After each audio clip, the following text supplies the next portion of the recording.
Hello అండి, అందరికీ నమస్కారం. ఎలా ఉన్నారు?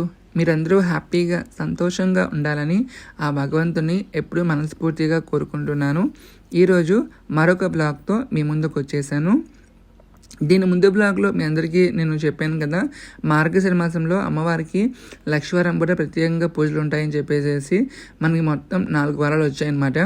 అలానే ప్రతి వారం కూడా అమ్మవారికి సమర్పించే నైవేద్యం కూడా విశేషంగా ఉంటుందన్నమాట.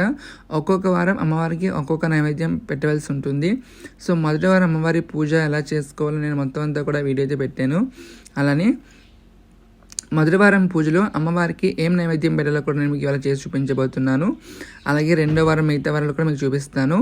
సో వ్లాగ్ని చివరి వరకు చూడండి, మీ అందరికీ నచ్చుతుంది, ఎంత కొంత యూజ్ అవుతుంది అనుకుంటున్నాను. నేను ఫుడ్ విషయంలో ఎప్పుడూ కూడా ఇంట్లో ఫుడ్కి ఎక్కువగా ప్రిఫరెన్స్ ఇస్తూ ఉంటాను. అవుట్ సైడ్ ఫుడ్కి నేను పెద్దగా ప్రిఫరెన్స్ అయితే ఇవ్వను. అలాగే వండే ఫుడ్ పాత్రలు కూడా కొంచెం హైజీనిక్గా ఉండాలి, మంచి హెల్తీగా ఉండాలని కూడా చూసుకుంటూ ఉంటాను. మనకి నాన్ స్టిక్లో ఏంటంటే వండేటప్పుడు ఆ లేయర్స్ ఏదైతే ఉంటాయో మనం అది ఊడిపోయి అది ఫుడ్తో పాటు మనం తినేయడము, అది మన బాడీలోకి వెళ్ళి మన హెల్త్ పాడవడం అన్నీ అవుతూ ఉంటున్నాయి. ఈ మధ్యకాలంలో హెల్త్ విషయంలో చాలా జాగ్రత్తగా ఉండాలి. అందువల్ల నేను ఏంటంటే వండే పాత్రలకి అంటే మెయిన్ ప్రసాదాలకి అని చెప్పేసి కాకుండా మిగతా ఇంట్లో ఏవైనా సరే కొంచెం కొంచెంగా తీసుకుందాం అని చెప్పేసి ద ఇండస్ట్రియల్ వాళ్ళది నేను బ్రాండ్ అయితే ఎంచుకున్నాను. వాళ్ళ దగ్గర నుంచి నేను ఒక్కొక్క ఐటమ్ని తీసుకుంటూ ఉంటున్నాను. అలాగే దివాళీలో వాళ్ళు మంచి సేల్ అయితే పెట్టారనమాట.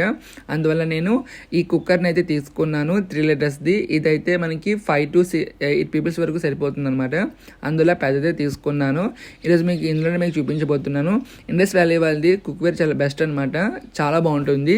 ఇండస్ వ్యాలీలో తీసుకున్న ఏ ఐటమ్ అయినా సరే మనం వంట చేసేటప్పుడు అది అడుగు అంటుతుందని చెప్పేసి అలాంటి భయాలు ఏమీ లేవు. ఇది చిన్నపిల్లల దగ్గర నుంచి ఎవరికైనా వాడుకోవచ్చు అనమాట. చాలా మంచిగా ఉంటుంది అండ్ 3 layers వస్తుంది. మంచి ప్రొడక్ట్ అని చెప్పొచ్చు. మార్గశిర లక్షవారాల్లో మొదటి వారం అమ్మవారికి చేయవలసిన నైవేద్యం పులగం అండి.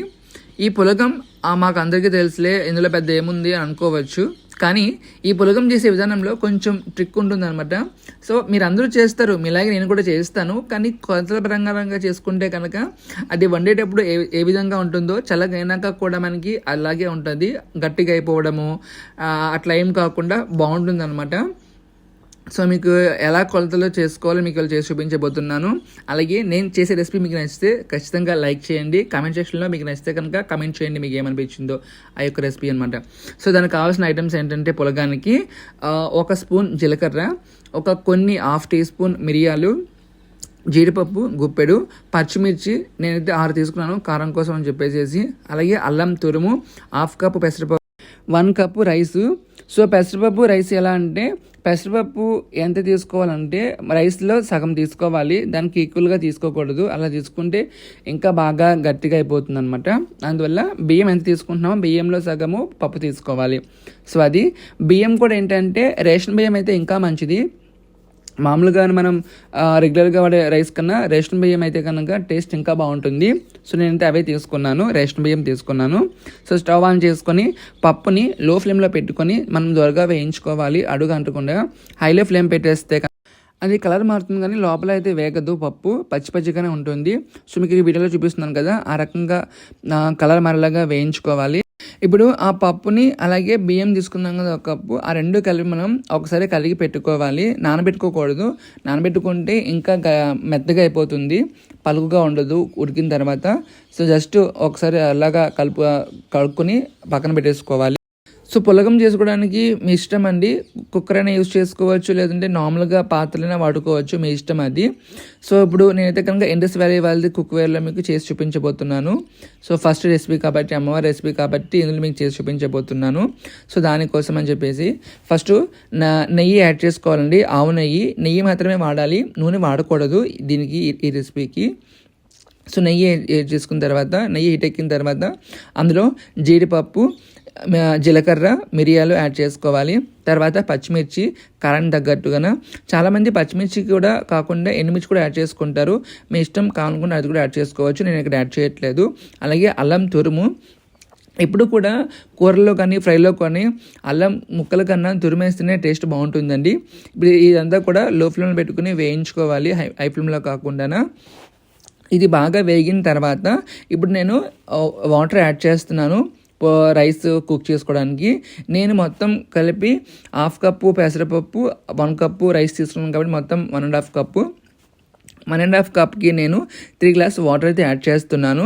అంతకన్నా ఎక్కువ యాడ్ చేయట్లేదు. మరీ ఎక్కువ యాడ్ చేస్తే బాగా మెత్తగా అయిపోతుంది, అసలు తినడానికి కూడా టేస్ట్ బాగోదు అనమాట. సో సాల్ట్ కూడా యాడ్ చేసుకొని మొత్తం కలుపుకుంటున్నాను. ఆ తర్వాత అందులో నేను బియ్యం పెసరపప్పు కడిగాను కదా, సో ఆ కడిగిన బియ్యం పెసరపప్పు కూడా వేసుకొని మొత్తం కలుపుకొని కుక్కర్ మూత అయితే పెట్టుకొని 3 విజిల్స్ అయితే పెట్టుకుంటున్నాను. మరీ పలుకుగా తినేవాళ్ళు 2 విజిల్స్ అయినా సరిపోతుంది. నేను కొంచెం పలుకుగా మెత్తగా ఉండాలని చెప్పేసి ఆ కన్సిస్టెన్సీ మాదిరిగా 3 విజిల్స్ పెట్టుకుంటున్నాను. చల్లగైనా కూడా మనకి అలాగే ఉంటుంది, ఉడికినట్టుగానే ఉంటుంది. అందువల్ల నేను 3 విజిల్స్ పెట్టుకుంటున్నాను కుక్కర్ మూత పెట్టుకొని. విజిల్ అంతా పోయిన తర్వాతే ఓపెన్ చేయండి, వెంటనే ఓపెన్ చేయకండి.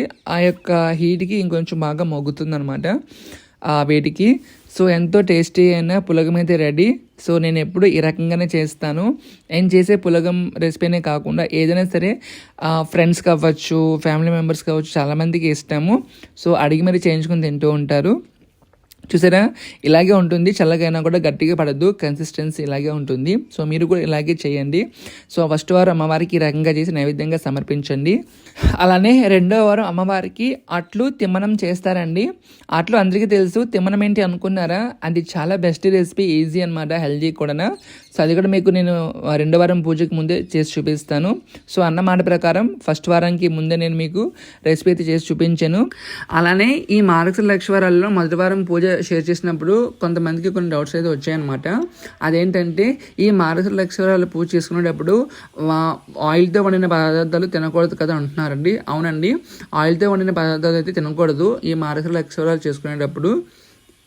అలాగే పూజ అన్ని వారాలు చేసుకోవాలని అడుగుతున్నారు. మీ ఇష్టం అండి, మీకు ఎన్ని వారాలు వీలైతే అన్ని వారాలు చేసుకోండి.